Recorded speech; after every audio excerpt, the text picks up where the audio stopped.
Ya está con nosotros Fernando Buenabat, a quien le damos la más cordial bienvenida, como siempre. Fernando, buenos días. Buenos días, buenas tardes, Ernesto. Saludos a Violeta, a ti y a toda la audiencia de Rompeviento, que crece mucho, yo ya sé. Ujú. Hola, muy buenos días, querido Fernando. Bienvenido, bienvenida. Suponemos que estás en Buenos Aires, ¿verdad? Porque siempre nos comentas. Sí, sí, desde Buenos Aires soy. Debería estar en otro lugar, pero se complicaron las cosas, así que este, probablemente vaya para allá a México en unos días, así que ya les contaré. Ah, sí, qué bien. Bueno, ahí nos Sí, sí. confirmas eso, mi querido Fernando. Fernando, pues entrando en materia, pues vaya, ahí tenemos el cartelito, si me haces favor de ponerlo nuevamente, mi querido Asael. Donald Trump, 25% más de prepotencia. Pues bueno, vaya que se está generando ruido por todos lados, en Medio Oriente, en Europa, en México, en todo el continente americano y en los propios Estados Unidos. ¿Qué decir acerca de esta prepotencia que, traducida en más allá de la prepotencia, pues en términos reales, las implicaciones que ya empieza a tener Fernando? Pues sí, que hay que evaluar las proyecciones económicas que esto tendrá. No es mi especialidad, así que no me meto en camisa de once varas porque hay expertos en estos temas que muchísimo mejor que yo pueden explicar el nivel de la sandez que ha cometido el ahora presidente electo de Estados Unidos con con este desplante que, que a mí me llama la atención en particular por el origen de la idea, por el nacimiento de la iniciativa, por qué tiene que pasar por la cabeza de cualquier persona para, de buenas a primeras, no habiendo tomado posesión, no habiendo formalizado todavía su cargo en términos, digamos, de la legalidad norteamericana y en todo caso de la legitimidad política, ¿no?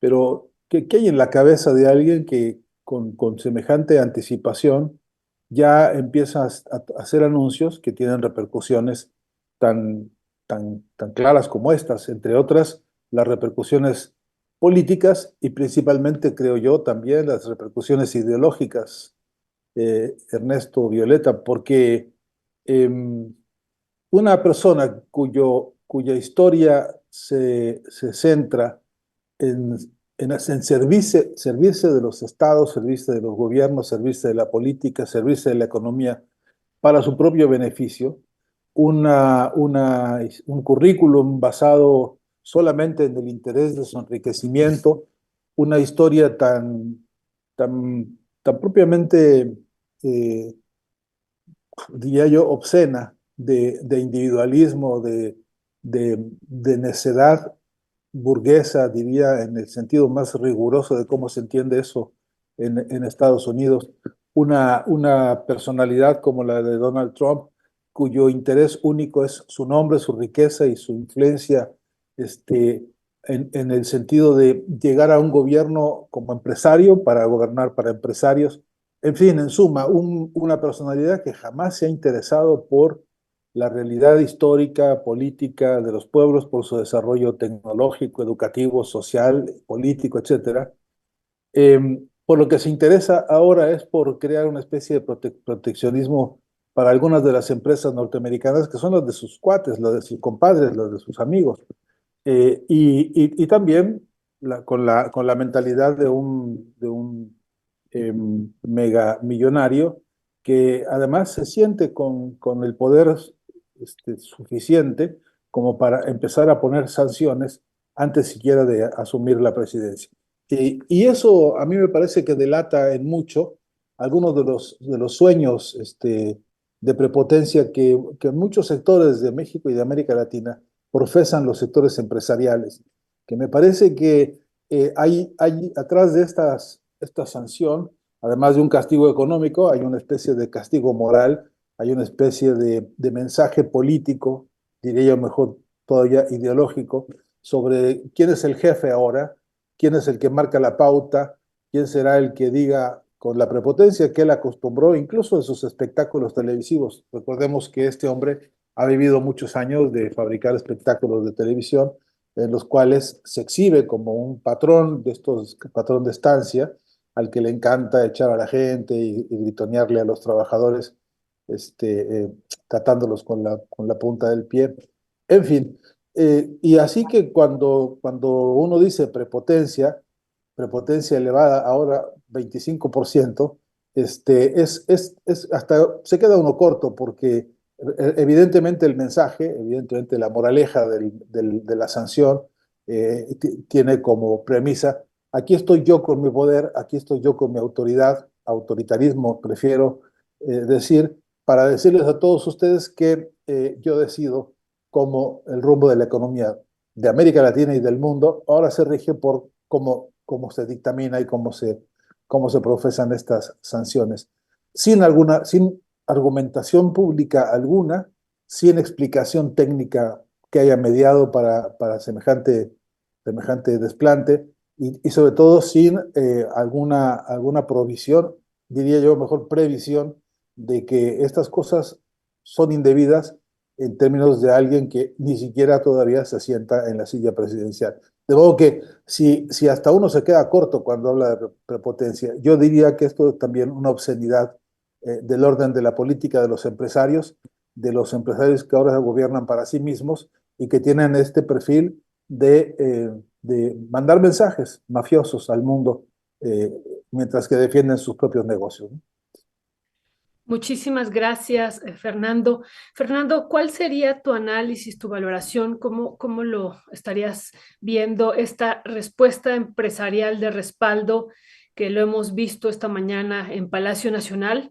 Pues ahí estaba, nos recordaba hace rato también Federico Novello, estaba el Grupo Cuervo, ese se nos había pasado, pero todos los otros, los Garza Sada, el Grupo Ángeles, los empresarios mineros, también a mí me llamó la atención Peñoles, la banca comercial y bueno, pues empresarios pues con fuerte poder económico a nivel nacional ahí respaldando a la presidenta y pues siendo también parte de esto que ella va a presentar el Plan México para hacer frente a esta amenaza también que está haciendo Donald Trump y luego el plan que se desprende también de este Plan México, el plan de la prosperidad compartida. Pero en específico sobre este respaldo del sector empresarial, ¿qué decir, Fernando? Sí, bueno, que como todos sabemos, y esto es una historia larga en México y en buena parte del planeta, las solidaridades que muestran ciertos sectores empresariales ante coyunturas como estas son fundamentalmente en defensa de sus negocios y de sus ganancias, ¿no? Más de uno de estos nombres que has tú citado ahora, eh, eh, históricamente no han sido grandes simpatizantes de los proyectos de transformación en México y yo creo, sería capaz de asegurar que buena parte de ellos respecto al segundo piso de la cuarta transformación tienen reticencias a manos llenas. No obstante, como no son tontos, como entienden perfectamente que es la hora de presentarse en bloque, porque no tienen otra forma de hacer presión o de consolidarse como son corporativos, se ven obligados a esto, que es un pronunciamiento político de esta magnitud. Eh, ya sabemos que para estas personas la única patria posible es la patria del dinero, ¿no? La patria de sus ganancias.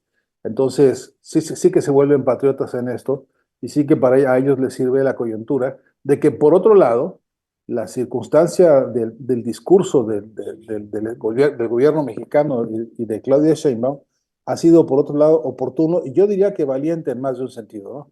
Que habría que decir que no representan al mismo interés, que no representan milimétricamente a las mismas pulsiones políticas y que en última instancia la realidad de recordarle a Donald Trump en términos de qué realidad geopolítica toma esta decisión, pensando ahora en particular en el caso mexicano, ¿no?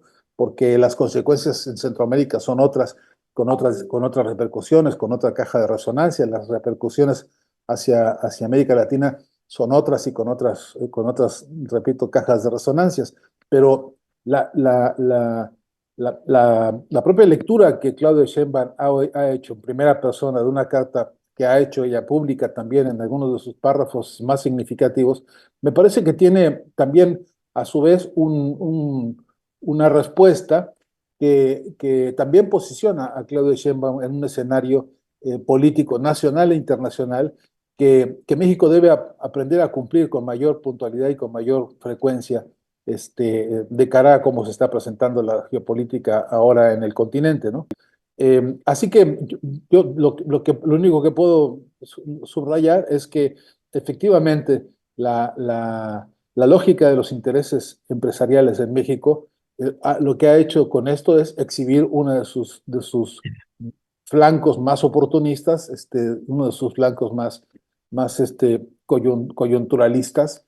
En todo caso, vieron la oportunidad también de mandar su mensaje que es, no te metas con nuestros negocios, porque entonces sí nos vamos a comportar corporativos como lo han hecho, ¿no?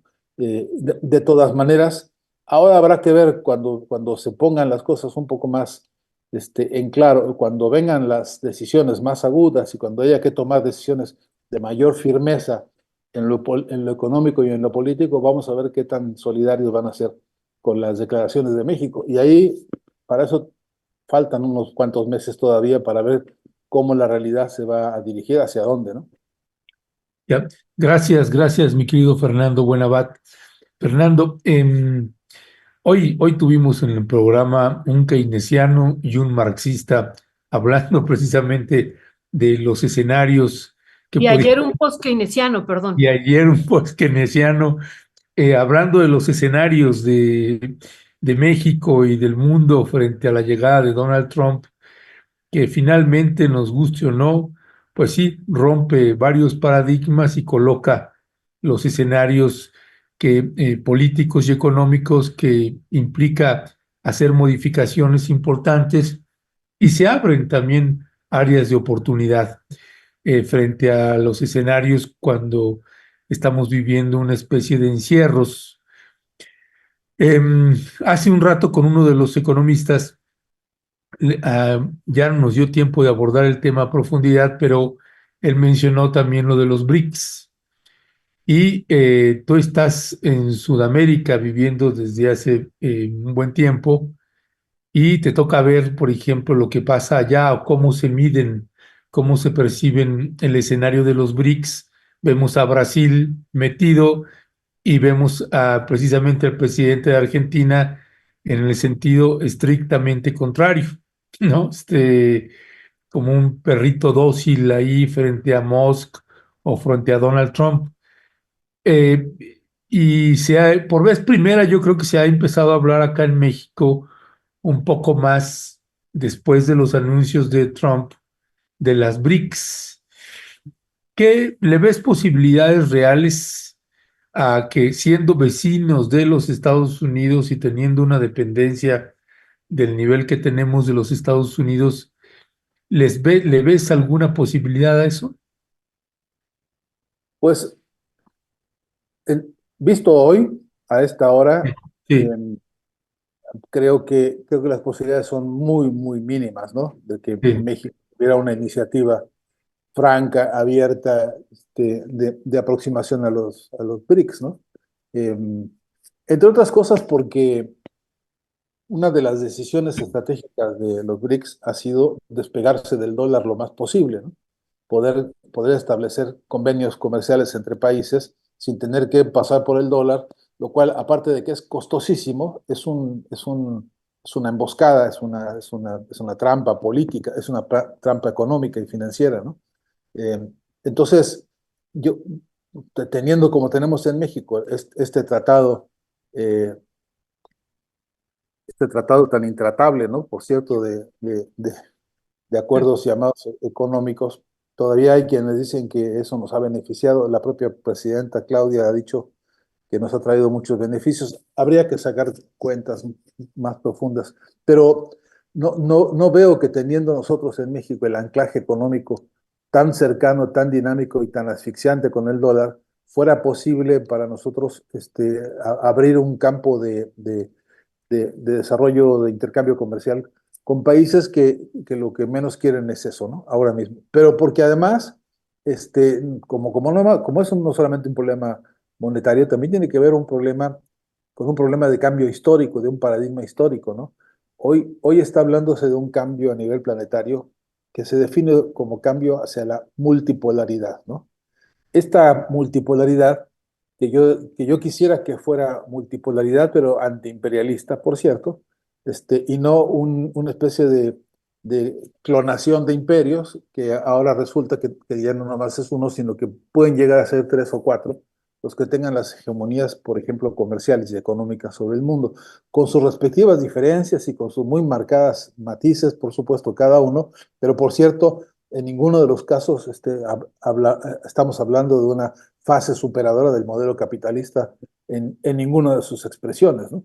Entonces, para mi manera de entender, si estos modelos como el de los BRICS tienen ventajas en algunos países, por ejemplo, concretamente con Brasil, o como por ejemplo, concretamente con Venezuela y como con la India, etcétera, si hay algún beneficio es que de muchas formas se desenganchan del peso terrible que es el paso por el dólar para poder adquirir los productos básicos, ¿no? Y ya hablo de los básicos, especialmente pensando en Venezuela, porque con las 950 sanciones económicas te podrás imaginar el dilema extraordinario que es proveerse de lo fundamental. Y por eso mismo, así se explicaría por qué Venezuela hoy por hoy es un país que ha logrado autosatisfacción alimentaria, por ejemplo, ¿no? Que ha logrado soberanía en materia de productos básicos y de sobrevivencia fundamental. Eso casi nadie lo cuenta, pero es uno de los logros, digamos, que se ha podido apuntalar por otros convenios comerciales y de intercambio y de apoyo y de interrelación con los BRICS. Pero para ser un poco más exacto con tu pregunta, yo veo ahora mismo muy difícil que en México haya un acercamiento. A menos, y ahí quiero poner un paréntesis porque como en estas cosas nada está escrito y nunca es para siempre, y en el capitalismo tenemos todavía muchas sorpresas de este género. Es probable que si Donald Trump sigue por esta ruta, más bien sea obra de Donald Trump que nos ayude a acercarnos más a los BRICS que porque tengamos en México una intencionalidad propia, ¿no? Totalmente de acuerdo, ¿no? Por ejemplo, en esta idea que él tenía desde que fue candidato la otra ocasión o cuando fue presidente, que dijo, no voy a renovar el Tratado de Libre Comercio y por eso emerge también el TEMEC, ya con otras cláusulas y con otros acuerdos.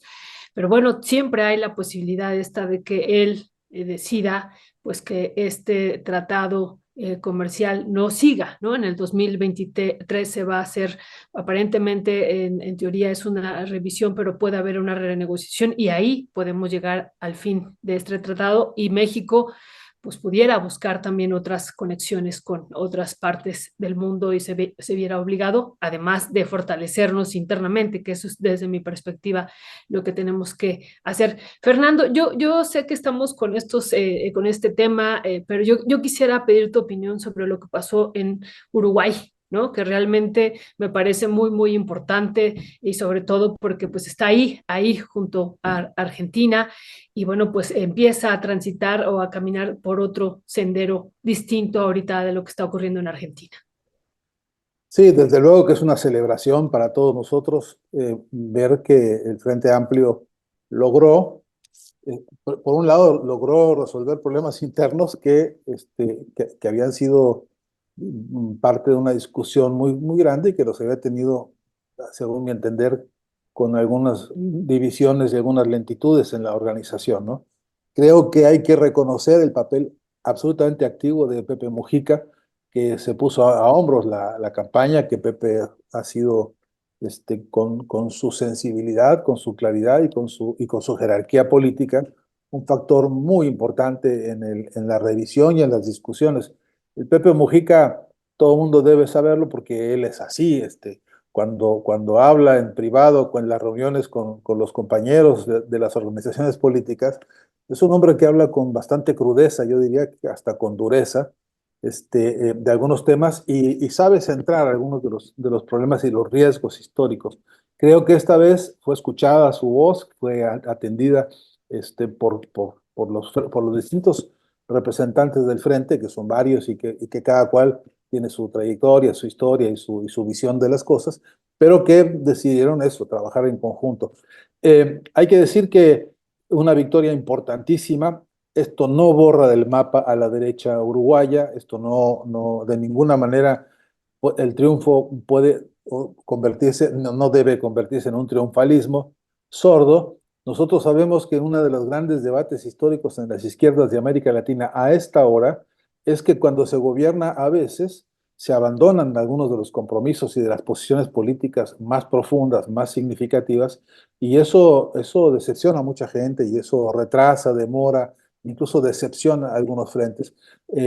Tenemos experiencia muy clara ahora mismo en América Latina de países donde algunos movimientos, digámoslo como se definen, progresistas o de izquierdas, así sean más tenues o más profundas, están viviendo procesos de reflujo muy significativos, ¿no? Así que la oportunidad de esta victoria, entre otras cosas, abre un espacio para que discutamos cómo resolver el problema del punto de no retorno, es decir, cómo garantizarse que esta victoria no se agote solamente en una fiesta de unos cuantos años para un periodo más, una gestión más, sino que tenga un proyecto de futuro de largo plazo. Y en ese sentido, Uruguay tiene un montón de tareas que resolver en términos de su realidad económica. Este modelo de la calle Pou, que ha sido una furibunda experiencia de neoliberalismo exacerbada hasta con desplantes de presunción.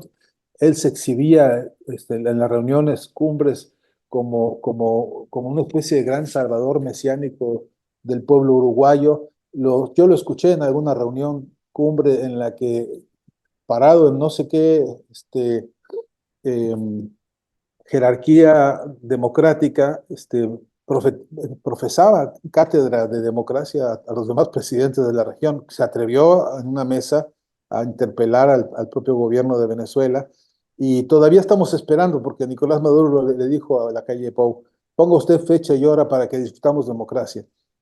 Póngale usted lugar, fecha y hora y nos sentamos hasta que agotemos los temas sobre el tema de la democracia. Y usted no es precisamente uno de los representantes más conspicuos de la cosa, ¿no?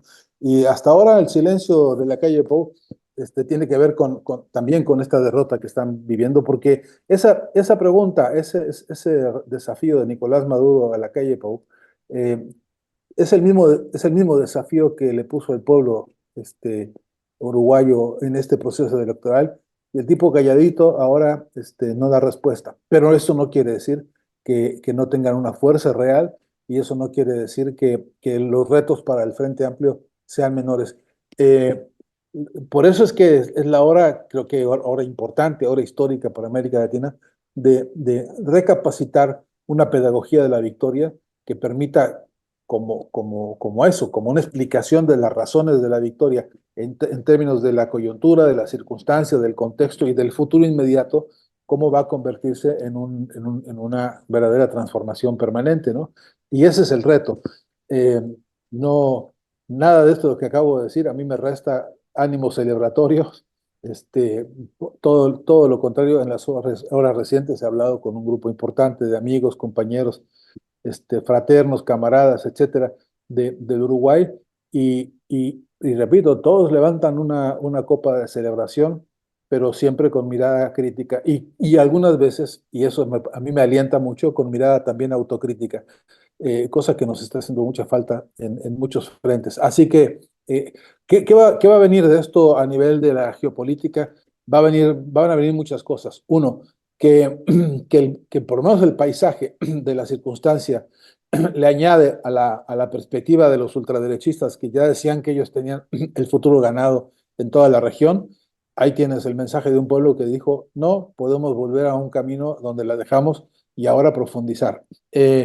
Aquí mismo en Argentina, la celebración ha sido grande y también ha sido una celebración autocrítica, ha levantado esperanzas internas también, y creo que eso está pasando en Perú también, y creo que está pasando esto también en perdón, en Paraguay, y creo que está pasando esto también en otros países como en el Ecuador, donde algunos sectores de las izquierdas están viendo que quién dijo que todo está perdido, ¿no? Ujú. Pues sí, así es, mi querido Fernando Buenabad.